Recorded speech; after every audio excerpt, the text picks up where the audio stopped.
Salam sejahtera, terima kasih karena bersama dengan saya di Nazilin Unity Channel. Isu hangat pada pagi ini ialah pengganti Anwar Ibrahim. Sebelum kita teruskan ulasan kali ini, jangan lupa tinggalkan komen Anda dalam isu yang kita bincangkan pagi ini. Persoalan netizen ialah kalau tiba-tiba Anwar tiada, kalau tiba-tiba Anwar pergi, kalau tiba-tiba Anwar sakit, siapa yang boleh menggantikan Anwar Ibrahim sebagai Perdana Menteri dan siapa yang akan menjadi pengganti Anwar Ibrahim di PKR. Ramai yang boleh menyenaraikan perkara-perkara tersebut. Tapi kita lihat dulu. Satu persatu gabungan parti politik tak adil hanya melihat kepada PKR ataupun Pakatan Harapan. Dalam Pakatan Harapan, ada beberapa orang yang sangat berpotensi menjadi Perdana Menteri kalau Anwar Ibrahim tiada. Dalam Pakatan Harapan ada beberapa komponen kerajaan. Ada komponen seperti Parti Amanah, Parti DAP, dan juga Parti Pakatan Parti PKR, Keadilan Rakyat.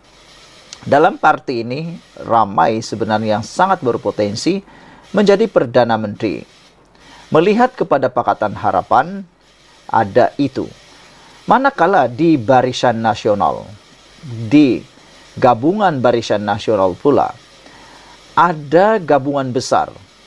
Yang terbesar ialah UMNO, MCA, dan MIC. Nah, sekarang ini kalau dilihat, siapa yang boleh menggantikan pengerusi Barisan Nasional Zahid Hamidi?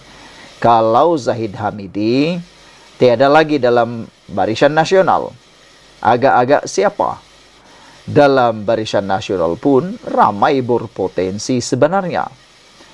Di Perikatan Nasional pula ada komponen terbesar, yaitu Parti Gerakan, Parti Bersatu, dan Parti PAS. Namun demikian, ianya diketuai oleh Parti Bersatu di bawah pimpinan pengerusi Perikatan Nasional Muhyiddin Yassin. Persoalannya ialah kalaulah Muhyiddin Yassin tiada, tiba-tiba perlu ganti, agak-agak siapakah yang berpotensi menggantikan Muhyiddin? Kalaulah nak jadi Perdana Menteri nanti, masih bolehkah, mampukah Muhyiddin menjadi Perdana Menteri? Layak lagikah dia dilantik sebagai Perdana Menteri? Dan kalau Muhyiddin jadi Perdana Menteri, siapa pula yang akan boleh menggantikan beliau? Adakah itu daripada Parti Bersatu, Parti PAS, Gerakan? Ataukah daripada Parti UMNO, kalaulah ditakdirkan mereka memerintah semula Malaysia melalui Barisan Nasional, siapakah yang boleh jadi Perdana Menteri? Zahidkah jadi Perdana Menteri? Ataukah ada orang lain yang boleh jadi Perdana Menteri? Berbalik kepada isu kali ini, siapa yang boleh menjadi pengganti pemimpin PKR kalau mau gantikan Anwar Ibrahim sebagai pemimpin PKR? Mungkin banyak nama, ramai orang yang Anda dalam fikiran Anda boleh menggantikan Anwar Ibrahim. Kerana persoalan ini sebenarnya penting, bukan sekadar nak cakap tentang pembangkang kerajaan. Tapi kita nak berbincang tentang masa depan negara kita Malaysia, terutamanya membabitkan kesejahteraan perpaduan kaum, kekayaan negara, dan kesejahteraan kemakmuran ekonomi. Nah, hari ini dalam satu wawancara, seorang naib Presiden PKR iaitu Nik Nazmi kini menamakan beberapa orang pemimpin PKR yang boleh menggantikan Anwar Ibrahim. Pastikan Anda mengikuti ulasan ini kerana nama-nama yang disenaraikan ini memang mengejutkan kita semua.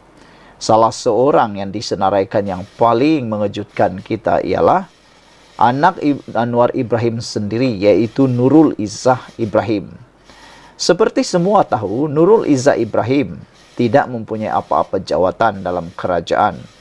Dia tidak dilantik sebagai senator. Bahkan dia juga tidak menduduki mana-mana kerusi. Parlimen pun tidak, ahli Dewan Undangan Negeri pun tidak. Beliau telah kalah di Permatang Pauh dalam pilihan raya baru-baru ini. Nah, melihat kepada itu, adakah Nurul Izzah bakal menggantikan Anwar Ibrahim sebagai pemimpin PKR? Karena Nurul Izzah masih tidak mempunyai kerusi dari segi politik.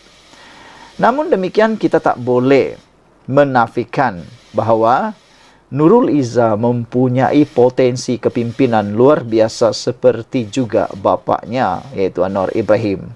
Nurul Izzah mempunyai ciri-ciri kepimpinan luar biasa. Tanpa membezakan jantina, beliau adalah pemimpin masa depan yang sangat cocok molek menggantikan Anwar Ibrahim. Kerana lihat saja cara kepimimpinannya, cara beliau menangani masalah, cara beliau berucap tidak jauh beza dengan bapaknya, Anwar Ibrahim. Dari segi cara bercakapnya luar biasa. Dari segi kebijaksanaannya menyelesaikan masalah pun luar biasa. Ditambah pula Nurul Izzah tidak mempunyai kontroversi yang begitu besar. Itu calon pertama. Calon kedua yang disenaraikan oleh Nick Nazmi ialah siapa lagi kalau bukan Rafizi Ramli. Ramai orang yang sebenarnya memikirkan tentang Rafizi Ramli. Ada orang kata Rafizi Ramli banyak terkesan akibat daripada pelaksanaan padu. Tetapi sejak akhir-akhir ini, orang menyangka Rafizi terkesan akibat padu. Rupa-rupanya, karena padu itulah nama Rafizi teringat sampai bila-bila. Kerana kontroversi pelbagai tentang padu menjadikan nama Rafizi kembali menyengat.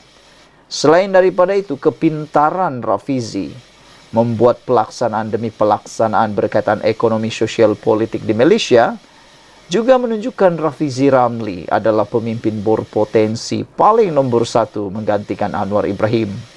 Dan tidaklah keterlaluan kalau kita kata Rafizi Ramli boleh menjadi Perdana Menteri satu hari nanti kerana beliau adalah antara pemimpin muda dalam PKR.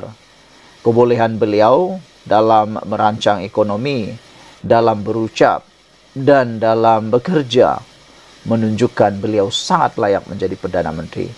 Namun, yang menjadi persoalan netizen di ruangan komen di Malaysia kini berkait isu ini ialah cadangan ataupun nama yang disebut oleh Nick Nazmi yang seterusnya ialah Saifuddin Nasution Ismail. Saifuddin Nasution Ismail merupakan setiausaha kepada parti PKR.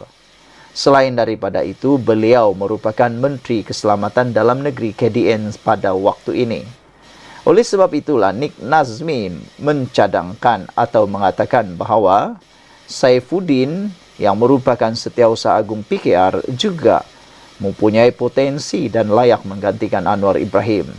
Baik, kita lupakan Saifuddin Nasution Ismail kerana ramai yang sebenarnya menimbulkan tanda tanya berkait beliau. Tetapi yang juga boleh diangkat sebagai Perdana Menteri yang seterusnya ialah Amiruddin Syari. Boleh menggantikan bukan Perdana Menteri sahaja tetapi menggantikan kepimpinan Anwar Ibrahim dalam PKR.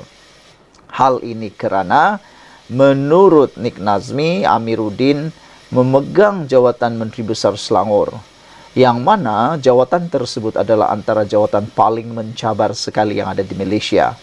Mentadbir sebuah negeri yang kaya, mentadbir sebuah negeri yang termaju di Malaysia, mentadbir sebuah negeri yang jadi rebutan antara parti-parti politik adalah satu bukti bahawa Amiruddin Syari layak menggantikan Anwar sebagai pemimpin PKR. Jadi saudara, sebelum kita berpisah, apa pula pendapat anda semua? Siapakah yang layak menggantikan Anwar Ibrahim sebagai pemimpin PKR? Selain daripada itu, anda boleh menamakan siapa yang boleh menggantikan Muhyiddin Yassin, Hadi Awang, siapa pula yang boleh menggantikan Zahid Hamidi dalam UMNO.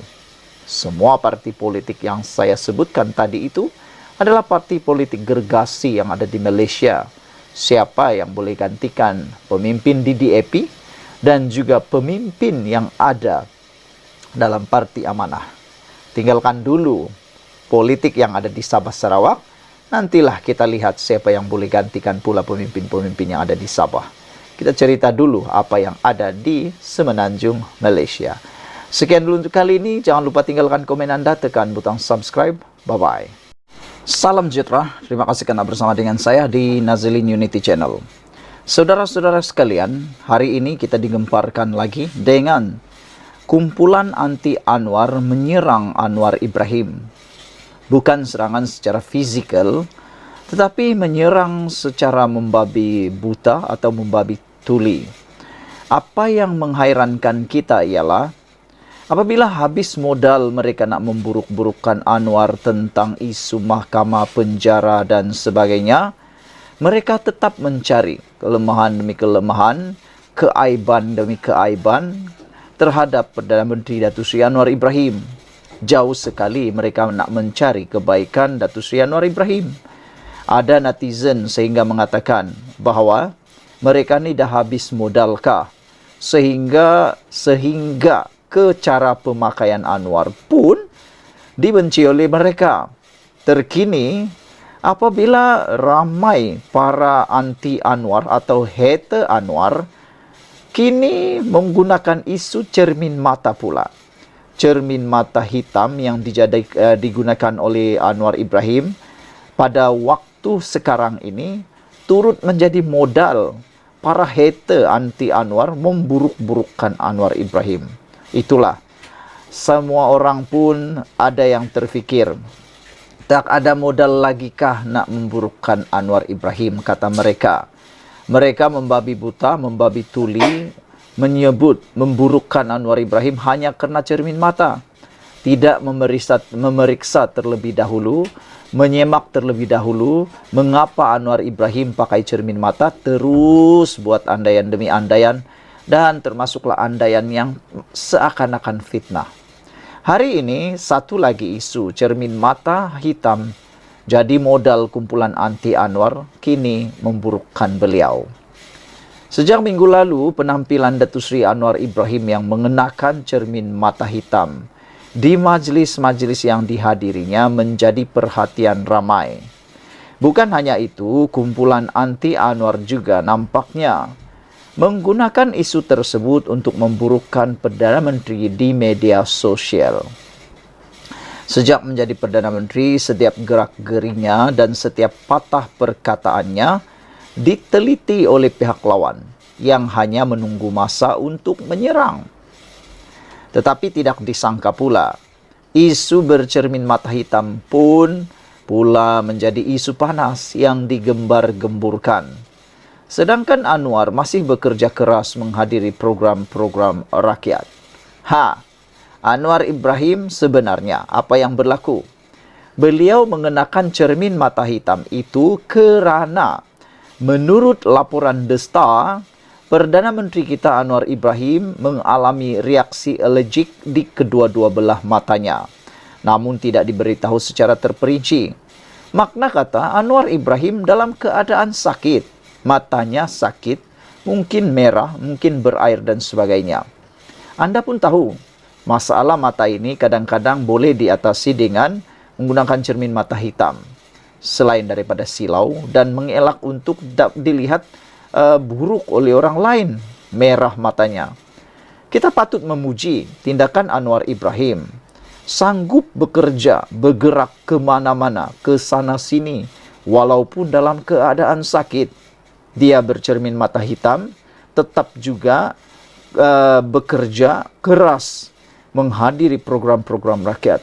Dia tidak jadikan masalah mata sakit itu, alergik mata itu, tidak hadir menghadiri program rakyat. Jauh sekali lah ada pemimpin pembangkang tu dah sakit-sakit sikit tak hadir parlimen. Ada pemimpin-pemimpin ni sakit-sakit sikit je, tak hadirlah parlimen. Tapi Anwar Ibrahim tidak seperti itu. Sakit macam mana pun dia tetap bekerja. Yang ini yang tak dapat dilihat oleh walaupun mereka ingat Anwar Ibrahim ini orang yang lemah, tapi nampaknya sakit pun dia tetap bekerja juga. Dalam satu hantaran di platform X, seorang penyokong pembangkang memuat naik gambar Anwar dengan caption, "Are you okay Anwar?" Selain menyertakan gambar Perdana Menteri berkacamata hitam dan jari-jarinya yang kelihatan membengkak. Di ruangan komen hantaran itu, seorang individu anti Anwar berkata pemimpin itu semakin teruk. Makin parah, kata beliau. Begitupun, ramai yang tertanya-tanya apa yang terjadi kepada pemimpin nombor 1 negara itu. Menurut laporan The Star, Perdana Menteri mengalami reaksi alergik di kedua-dua belah matanya, namun tidak diberitahu secara terperinci. Kedua-dua matanya terjejas, dia sebenarnya dinasihatkan untuk berehat. Doktor sebenarnya nasihatkan Anwar berehat, tapi apa dia buat? Bekerja keras juga. Itu yang patut di-highlight. Bukannya cermin mata hitam itu yang di-highlight. Itulah, orang ni kalau dah benci, hatinya dah hitam terhadap seseorang, tetap hitam jugalah. Apapun dipakai oleh Anwar, tetap salah di mata mereka. Sementara itu dalam hantaran berlainan, seorang individu mengecam kumpulan tentera cyber Perikatan Nasional PN yang memainkan isu cermin mata hitam. Mereka antara lain berkata, imam di Masjidil Haram pun menggunakan cermin mata begitu, maka tidak sepatutnya ia dijadikan satu masalah. Sekian dulu untuk kali ini. Jangan lupa tinggalkan komen Anda untuk isu kali ini. Apa pula komen Anda tentang cermin mata hitam yang kini dijadikan modal kumpulan anti Anwar untuk memburuk-burukkan Perdana Menteri Anwar Ibrahim pula. Jauhkan tindakan perbuatan buruk seperti itu, menakut-nakutkan. Maksud saya, kita takut nanti perbuatan seperti itu tidak membawa apa-apa pahala, tidak membawa apa-apa berkat, tidak membawa apa-apa kebaikan kepada diri sendiri maupun kepada negara kita. Malaysia kita punya, kita jaga sama-sama, cintai Malaysiaku. Bye-bye.